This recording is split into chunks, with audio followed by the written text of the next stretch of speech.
The second topic is that we want to learn about variable control chart. The first option is when sigma is known or population variance is known or not.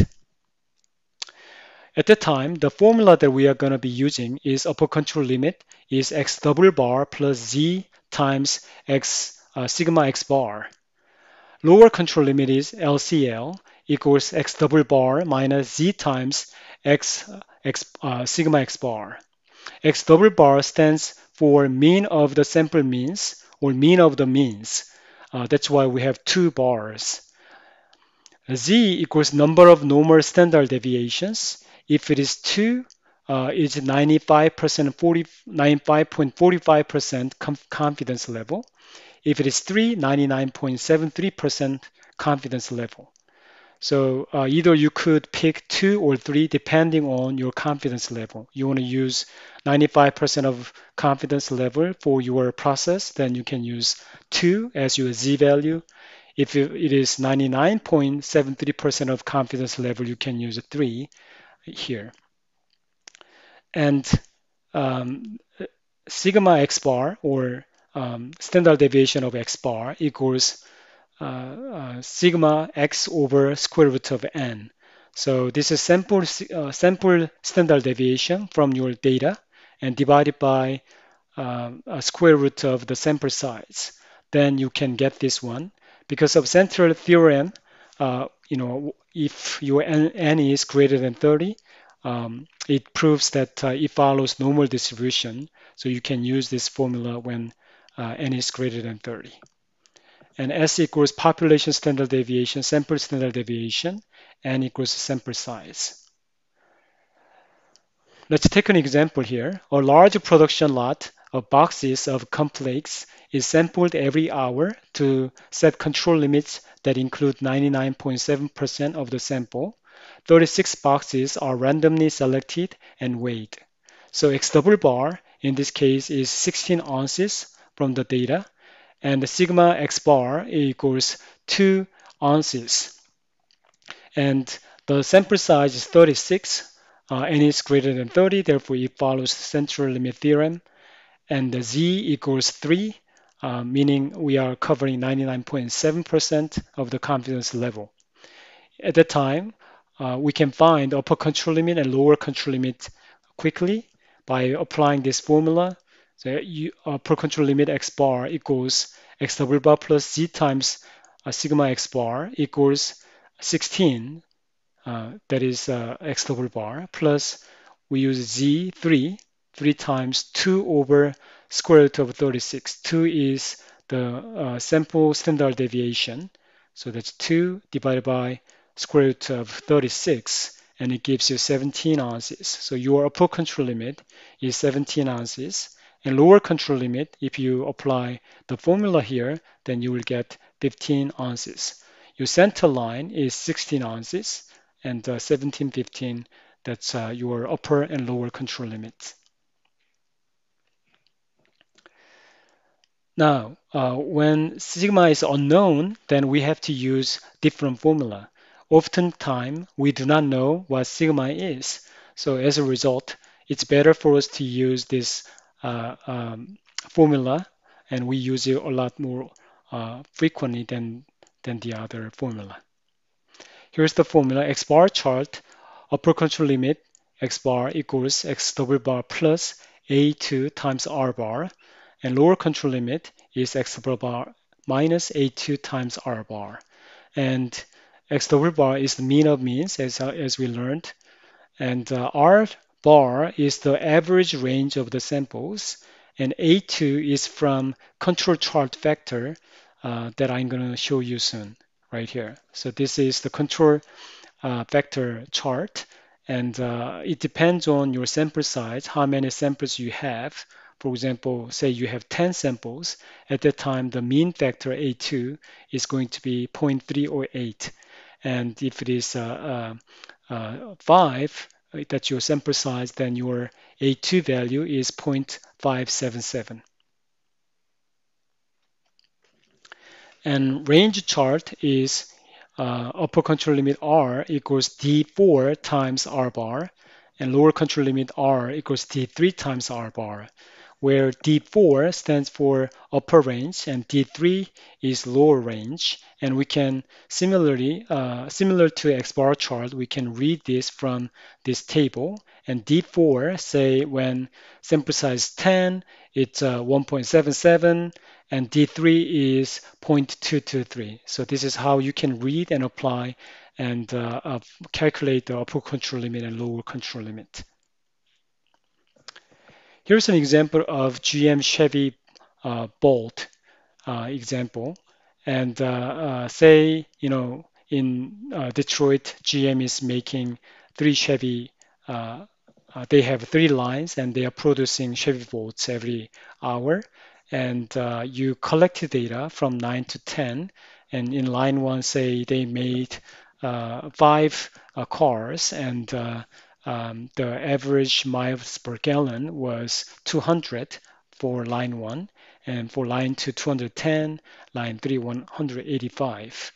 And similarly, at 10 a.m., between 10 a.m. and 11 a.m., at line one, you produce five cars, and you have 210 as your average miles per gallon after testing and inspecting the cars.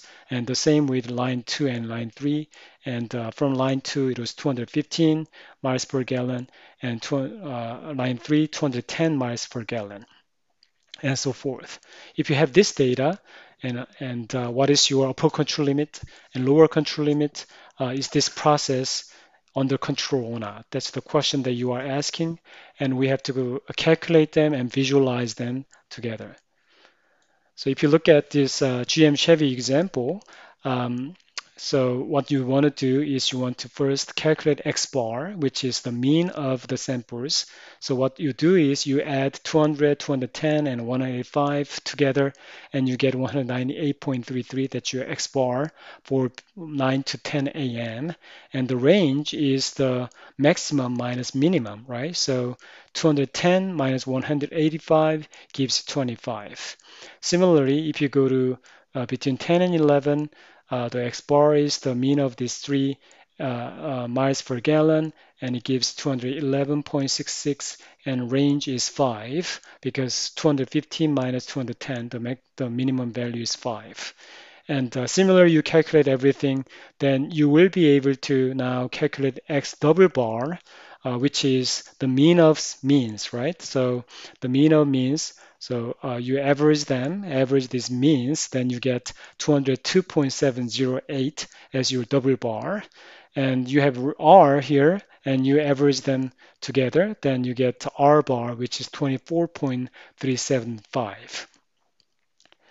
Then now you can, calculate the upper control limit and lower control limit there. You plug those numbers into this formula, and you have to find the mean factor and D4 and D3 factor. So you have to read this one. So the sample size, what is the sample size? That's an important question. So the sample size is not 8. This is the sample that you got. However, this is not sample size. The sample size, how many lines you had. This is the sample size. So in this case, the sample size is 3. And if you read it from this table, when sample size is 3, the mean factor is 1.023, and upper range D4 is 2.574, and D3 is 0, right? So you have to read them, and if you look at this, A2 is 1.023, and D4 is 2.574, D3 is uh, uh, 0.0, right? So this is read from, picked up from the table, and we have X double bar 202.78 and R bar 24.375, and X bar chart. If you plug this one into this formula, then you get upper control limit 227.64, lower control limit 177.77, and center line 202.78.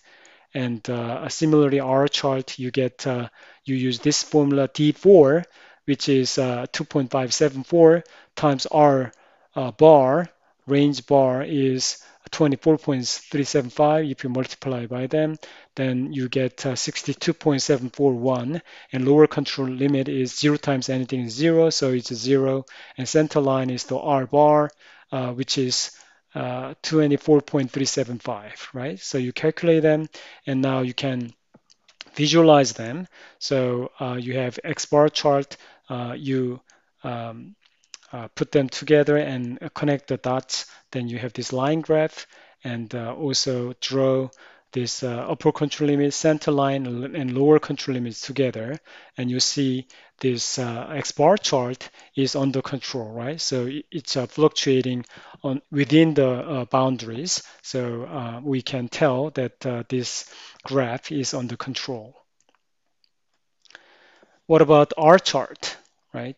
So let's do R chart, and you visualize the lines, and we have this, and then draw the upper control and lower control limit, and we find that everything was in control except for this point where at 11 o'clock somehow this range chart is not in control, it's out of control.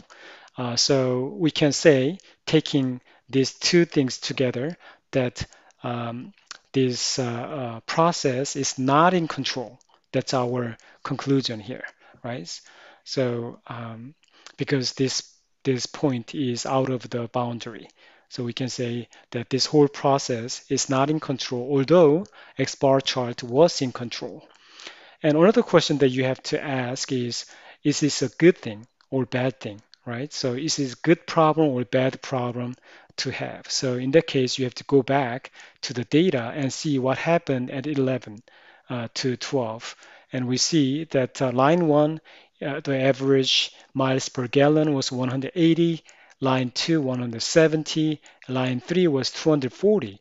And boom, look at here, line 3 somehow, they produce their cars very well, and Chevy Volt performed very well, and 240 miles per gallon. That's an exceptional um, performance, so it's really good, right?